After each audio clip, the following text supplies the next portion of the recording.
আমার 5 লাখ টাকা লোন নেওয়া, সব মহিলারা এসছে আমার বাড়িতে, এসে বলছে লোন শোধ করো। আমি কি করে করব? চলো আমার বাড়িতে, কি অবস্থা। শুভেন্দু অধিকারী এসে, তুই গদিতে বসে আছিস, তুই কি করছিস? মানুষকে এরকম করে হিন্দু ধর্মতে সবকিছু তো নষ্ট করে দিচ্ছিস। আমাদের ঈদটা করতে দিক, আমরা গরুগুলো বিক্রি করি, কিছুটা যেন অন্তত মুক্ত হই। মুসলিম বা তারাও হিন্দু, তারা তো মিশছে একসাথে, আমরা তো একসাথে আছি। তারা কোনোদিন দেননারি করেনি কি কারু আমাদের গলা ধাক্কান দিইনি। ওদের কুরবানিটা ওদের করতে দাও, আমরা বাঁচি।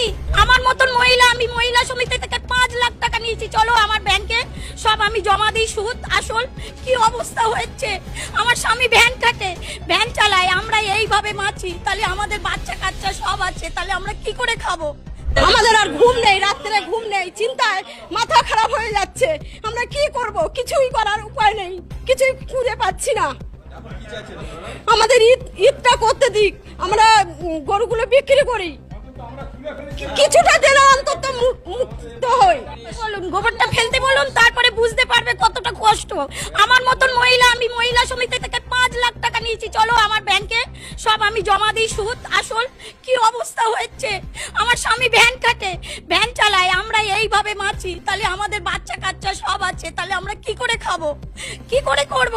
বিজেপি সরকার এসছে, আমরা মানলাম, ভালো হয়েছে, কিন্তু এ কি সর্বনাশ হচ্ছে। এক না তো গলায় দড়ি দিতে বলো, আর না হলে বিষ আনতে বলো। বিষ তো ফ্রি পয়সায় পাওয়া যাচ্ছে। রেখা তো ও গরু লাগাচ্ছে, কোন আক্কেলে ও খাওয়া দিতে পারবে? এককাল গোবর ফেলতে পারবে? ও 1 লাখ টাকা করে পাবে, আমরা কি পাবো? আমরা কি স্বামীকে খাওয়াবো? আমরা কি স্বামীকে খাওয়াবো? আমরা বাচ্চা কাচ্চাকে কি খাওয়াবো? ও তো বাচ্চাকে হোস্টেলে দিয়ে মানুষ করাবে, আর আমরা কি দিয়ে মানুষ করাবো? আমরা খেটে খাই, গোবর ফেলে খাই, এই তো খাটাল ধুয়ে এসছি। আমরা ছেঁড়া জামা পরে ঘুরে বেড়াই, আমরা ভদ্রভাবে নয়, আমরা লেখাপড়া জানি না। ও কি ও তাদের সরকারকে বলো আমাদের এবারটা মুখ করে দিতে বলো।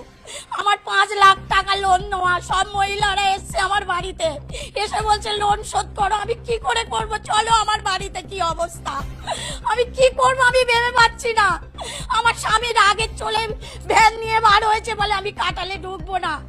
কি করব? আমার গরুগুলো খাওয়া দিতে পারি না, একটা তরপা বিচুলি আয়লা দেয় না। 3 লাখ টাকা আমি ভুষির দোকানে, চলো আমি তোমাকে দেখাচ্ছি, খাতাপত্র সব বার করে রেখে দিয়েছি। আর রেখা দিদিকে বলো, তুমি জিতেছো, ভালো হয়েছে, তুমি মানুষকে উপকার করো। মুসলিম বা তারাও হিন্দু, তারা তো মিশছে একসাথে, আমরা তো একসাথে আছি। তারা কোনোদিন দেননারি করেনি কি কারু আমাদের গলা ধাক্কান দিইনি। ওদের কুরবানিটা ওদের করতে দাও, আমরা বাঁচি।